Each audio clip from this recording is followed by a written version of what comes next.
અમારા ગુરુદેવ એમ આજ્ઞા કરે છે કે એક સંન્યાસીને નભાવવા માટે 5 થી 7 ગ્રહસ્થી જોઈએ. તો ગ્રહસ્થાશ્રમ નીચો કેમ? કારણ કે સંન્યાસી કોની પાસે ભિક્ષા માંગશે?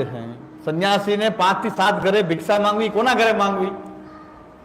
એ ગ્રહસ્થાશ્રમી ત્યાં જ માંગવી પડશે. તો એક સંન્યાસી પાસે 7 ગ્રહસ્થાશ્રમી તો જોશે ને. બધા સંન્યાસી થઈ જાવ તો કેમ ચાલે? 5 થી 7 ગ્રહસ્થી તો એ સંન્યાસીને માટે જોઈએ. એટલે ગ્રહસ્થાશ્રમને એવો બનાવવો જોઈએ કે જેમાં સંન્યાસીમાં જે વૈરાગ્ય ભાવના છે, વૈરાગ્ય ભાવના ગ્રહસ્થાશ્રમીમાં પણ હોવી જોઈએ. અને એ પોતાના જે જરૂરિયાત છે એનાથી વધારે દ્રવ્યો પોતાનો અધિકાર ન માને. એ આપણો શાસ્ત્રનો સિદ્ધાંત છે કે તમારી જેટલી જરૂરિયાત છે એના કરતાં વધારે દ્રવ્યો ઉપર તમારો અધિકાર નથી. એવા પ્રકારનો વૈરાગ્ય આપણે બધાએ ગ્રહસ્થાશ્રમીઓ પણ રાખવો જોઈએ. આપણે શ્રી મહાપ્રભુજીએ તો ઠાકોરજીને વિનિયોગ કરાવવાનો માર્ગ શ્રી મહાપ્રભુજીએ આપણને બતાવ્યો છે. પણ ઠાકોરજીને વિનિયોગ થઈ શકે એવું દ્રવ્ય હોવું જોઈએ.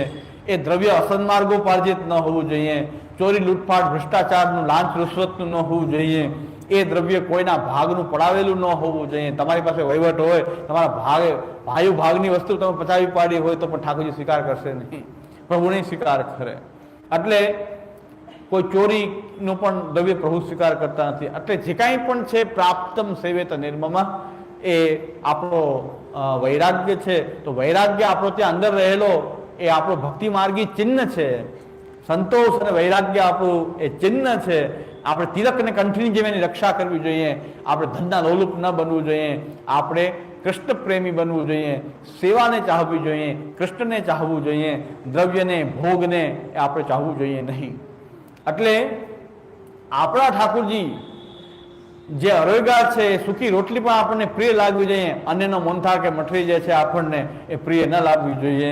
કારણ કે એવો વૈરાગ્ય તો આપણી અંદર હોવો જ જોઈએ. આ વૈરાગ્ય જે હોવો જોઈએ, કહું છું, સંન્યાસની જરૂર નથી. આવા પ્રકારનું સંન્યાસ પણ આપણે આવશ્યક છે. એ આપણી માટે ભૂષણ રૂપ છે. શ્રી મહાપ્રભુજીના સેવક તો આવા ત્યાગી વૈરાગી. આપણે ત્યાં કહેવાય છે કે 100 મણ સુવર્ણનો ત્યાગ શ્રી મહાપ્રભુજી કહ્યો. 100 મણ સુવર્ણ શ્રી મહાપ્રભુજી ત્યાગ કરી. કૃષ્ણદેવ રાજાની સભામાં જે પ્રસંગ બતાવે છે એમાં 100 મણ સુવર્ણ, પ્રસંગ સાચો હોય કે ખોટો હોય એ ઇતિહાસમાં સંદિગ્ધ છે. પણ 100 મણ સુવર્ણ શ્રી મહાપ્રભુજી ત્યાગ્યું. એ મહાપ્રભુજી લઈ નથી પધારી ગયા, એને વાંટી દીધું. સ્નાન જલવત એ બધા બ્રાહ્મણોને વાંટી દીધું.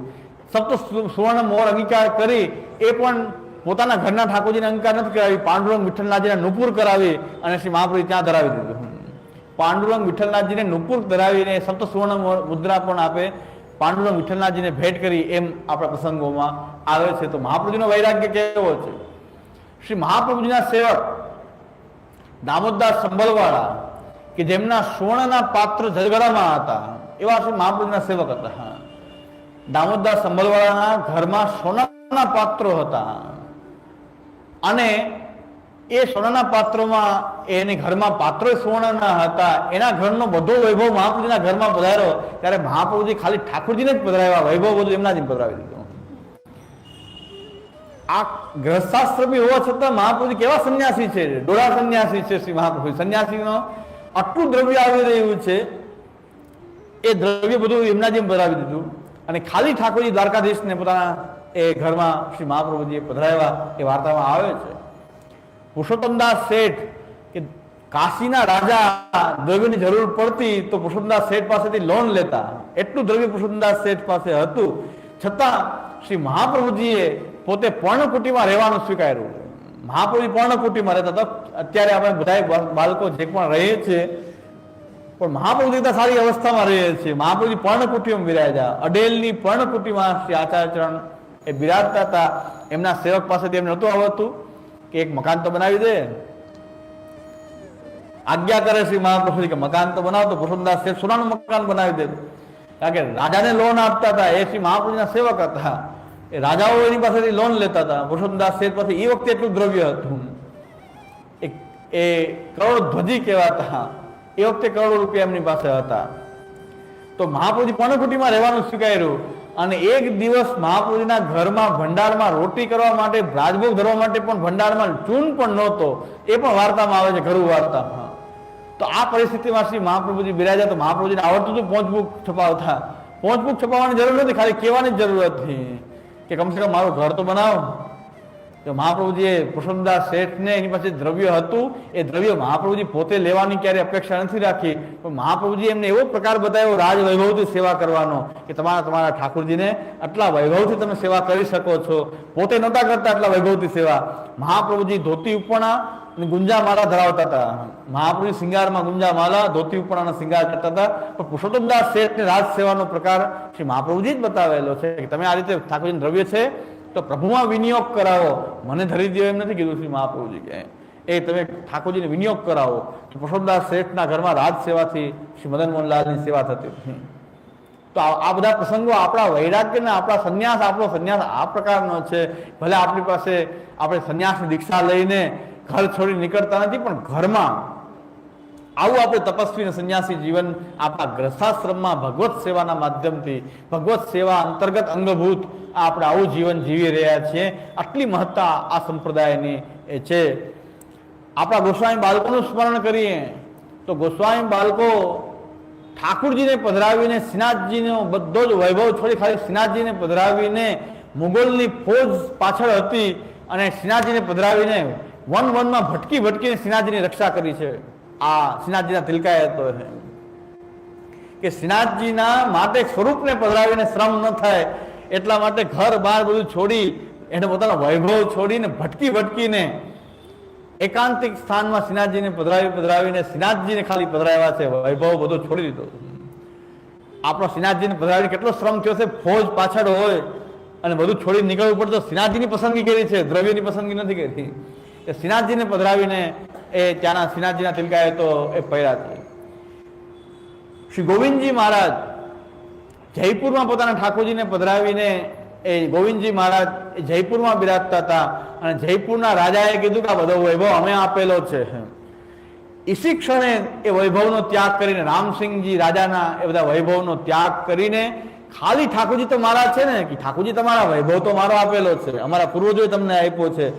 ઇસી ક્ષણે એ ગોવિંદજી મહારાજ પોતાના ઠાકોરજી પધરાવીને ત્યાંથી નીકળી ગયા.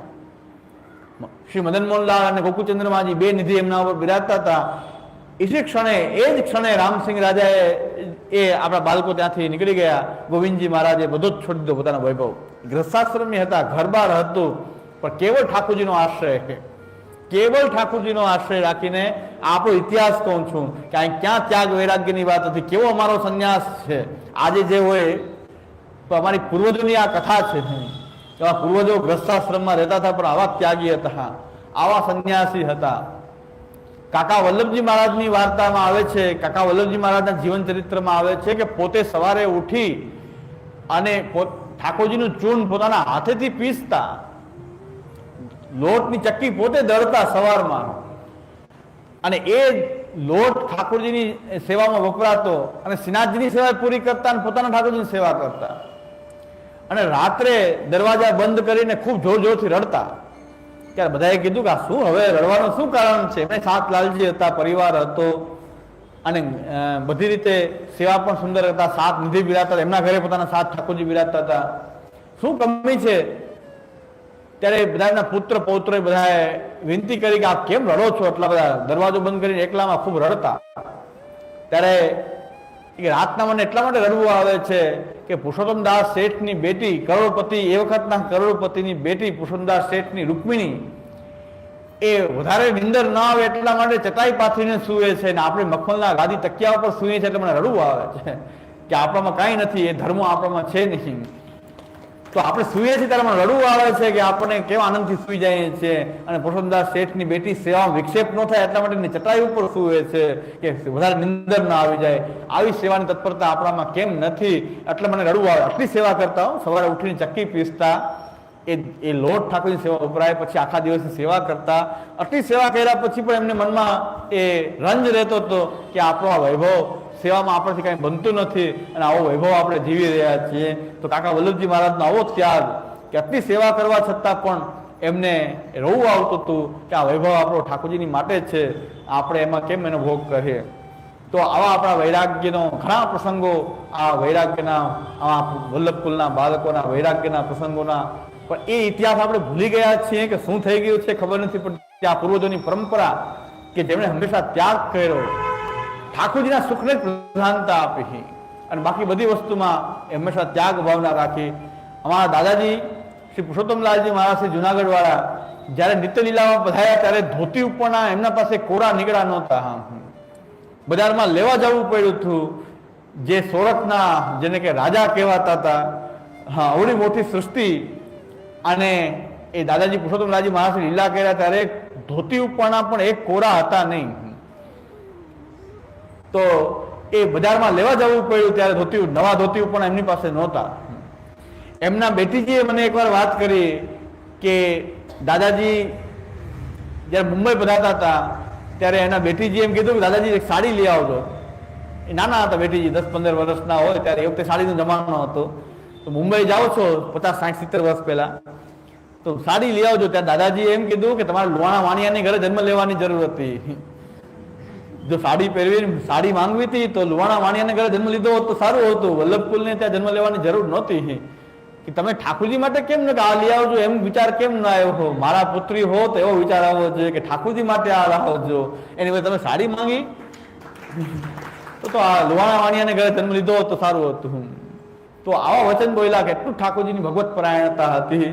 આવા ત્યાગી, આવા વૈરાગ્યવાન, આવા ભગવત પ્રેમી આચાર્યો હતા. એ અમારો વારસો, અમારા પૂર્વજો આવા હતા કે અહીં સંન્યાસ નિર્ણયની કથા, અમારો સંન્યાસ કંઈક અલગ પ્રકારનો સંન્યાસ છે, ભાગવત સંન્યાસ છે, આત્મસમર્પણ કરી દીધું છે ભગવાનને, અમારું કંઈ નથી, કેવલ પ્રભુનું જ છે, એવું જીવન જીવનારા અમારા પૂર્વજો હતા.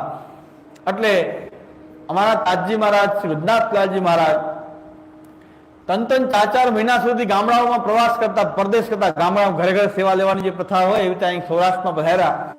2-3 મહિના સૌરાષ્ટ્રમાં વિરાય. ઘણા ગામડાઓમાં સેવા લીધી. બધી દ્રવ્ય ભેગી થઈ ગઈ. ત્યારે આપણે કીધું કે આ દ્રવ્યમાંથી ગીતાજી છપાવી નાખો અને બધાને વાટી દો. તો લીંબુડામાં પધાર્યા ત્યારે ઘરે ઘરે આપણે ગીતાજી, લીંબુડા ગામ છે માણાવદરની બાજુમાં, તો ત્યાં આપણે એ વખતે ગીતાજી છપાવ્યા. અને એમ કીધું કે હિન્દુ માત્ર હોય એ બધાને મારે વાંટી દેવી છે ગીતાજી. કે ગીતાજી બધા વાંચે જરૂરી છે, પુષ્ટિ માર્ગીઓ નહીં, કોઈ પણ ધર્મનો, કોઈ પણ સંપ્રદાયનો હોય, બધી ભેટ ભેગી થઈ. એ ભેટમાંથી આપણે ઘરે શું લઈ જવું? 3-4 મહિના પ્રદેશ કરીને ઘરે કાંઈ નહીં, ઘરે એમને જવાનું. અને બધી ભેટ લઈને આપે અહીં સૌરાષ્ટ્રના ગામડાઓમાં ગીતાજી છપાવી અને વાટી દીધા. ત્યારે વૈષ્ણવે કીધું કે આપણે ઘરે શું કરશો? આપણે 3-4 મહિના એ બધા પ્રદેશ કર્યો તો એ કે પ્રદેશનો હેતુ આ નથી, કમાઈને ભેગું કરવાનો હેતુ નથી, તો ઠાકોર ચલાવે છે. કાંઈ દ્રવ્ય નહોતું એમની પાસે, છતાં પણ એમને કીધું કે ઠાકોર ઠાકોરજી ચલાવે છે. પણ ધર્માચાર્યનું કાર્ય છે ધર્મનો પ્રચાર કરવો, આ હિન્દુ ધર્મની રક્ષા કરવી, સનાતન ધર્મની રક્ષા કરવી. ગીતાજી ઘર ઘરમાં હશે તો આપણો ધર્મ ટકશે. આપણે એ વખતે ગીતાજીને છપાવી અને દરેકને વાંચતા હોય, દરેક ઘરમાં એમને આપી દેવો ગીતાજી. જે પણ હિન્દુ માત્ર હોય બધા ગીતાજી વાંચે.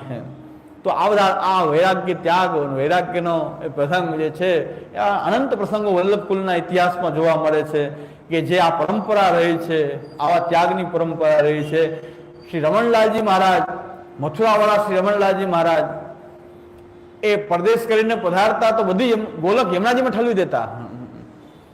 પરદેશ કરીને બધા ભેટ ભેગી કરવા પરદેશ કરતા હશે ને બાળકો, એનાથી ગુજરાન ચાલતું હશે ને. ત્યારે રમણજી મહારાજ પરદેશ કરીને પધારતા, 2-3, 4 મહિને ઘરે આવતા. આખી ગોલક જે ભેટ આવી હોય બધી યમુનાજીમાં પધરાવી દેતા. અને વૈષ્ણવને એમ કહેતા કે યમુનાજીમાં એ ગોલકને ખાસા કરીને પછી લઈ આવજો. એ ગોલકને પછી ખાસા કરી નાખજો. તો શું હેતુ હતો આ લોકોનો? કારણ કે એમનો નિર્વાહ ચાલતો તો એટલું જ એમને કે ઠાકોરજીની કૃપાથી નિર્વાહ ચાલે, વધારાનો દ્રવ્ય જે છે એ ઠાકોરજીને અંગીકાર કરાવી દેવું. તો આ પ્રકારથી એ વલ્લભકુલની દરેક ઘરના બાળકોની પરંપરામાં આવા ત્યાગી મહાપુરુષો નું પ્રાકટ્ય થયું છે. એટલે દરેક વલ્લભકુલના બાળકોની પરંપરા ક્યાંય પણ ચેક કરશું તો આવા મહાનુભાવ આચાર્યોની પરંપરા રહી છે. આ સંન્યાસ નિર્ણયની કથા કરું ત્યારે એમ થાય પુષ્ટિમાર્ગમાં સંન્યાસ નથી, આપણો આવો ભાગવત સંન્યાસ, આપણો આવો આત્મસમર્પણનો સિદ્ધાંત, ભગવત સુખાર સંન્યાસ આપણે ત્યાં પણ છે. વૈરાગ્ય પર આપણો ત્યાગ નથી, આપણે વૈરાગ્યથી દૂર નથી ભાગતા, આપણે ભગવત સેવા કરીએ છીએ, વૈરાગ્યવાન એ થઈને ભગવત સેવા કરીએ છીએ. અને આપણે ઠાકોરજી આપણું એટલું યોગક્ષેમનું વહન કરે છે. ભગવાન યોગક્ષેમનું વહન કરનારો છે. ભગવાન એ ભગવાન સ્પષ્ટ આજ્ઞા કરે છે કે યોગક્ષેમનું હું વહન કરું છું. તો આપણે એટલો વિશ્વાસ નથી પ્રભુમાં? ચિત્તસ્વામી ની વાત, આપણા પૂર્વજોની વાત કરીએ તો ચિત્તસ્વામી આપણા પૂર્વજ છે. તો ચિત્તસ્વામી જે છે એ બિરબલના પુરોહિત હતા. બિરબલે ગુસાઈજી વિશે એમ કીધું કે તમે ગુસાઈજીને કેમ ભગવાનની જેમ બોલો છો, બસ તું મારી માટે બ્લેસ છો, જા. આખા વર્ષની એની પાસેથી મળતું હતું, વર્ષાસન મળતું હતું. આખા વર્ષનું. બિરબલ તો ભગવાન આજનો પ્રધાનમંત્રી. આજે ફોટા પડાવવા માટે પડાપડી કરતા હોય આપણે. અત્યારે પ્રધાનમંત્રીની બાજુ ફોટા પાડવા માટે પડાપડી બધા કરતા હોય. આચાર્યો બધા વલ્લભકુલના બાળકોને મળી જાય ચાન્સ તો એ ફોટા પાડવા માટે પડાપડી કરી લે. એ બિરબલ જે છે ભારતનો પ્રધાનમંત્રી હતો અને એના ગોળ હતા ચિત્તસ્વામી.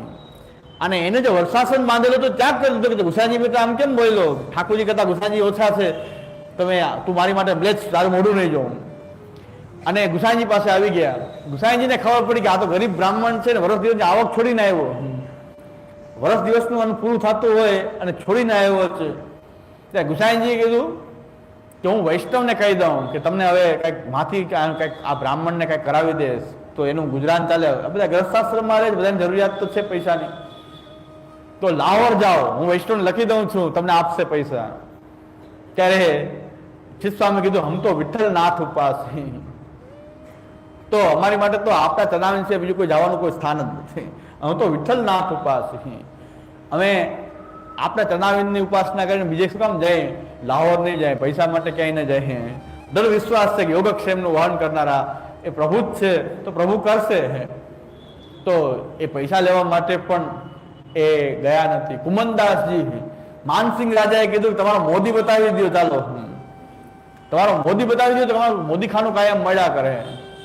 એટલે તમારે જો અનાજ કર્યાનું કાયમ તમારે આવી જાય એટલું તો વ્યવસ્થા હું કરી દઉં. ત્યારે કુમનદાસજી કહે છે કે બ્રજ કો બડો મેવા એ ટેટી, જાકો હોત એ સાંજ સુંધાનો ઓર બેજર કી રોટી. અમારે શું જોઈએ?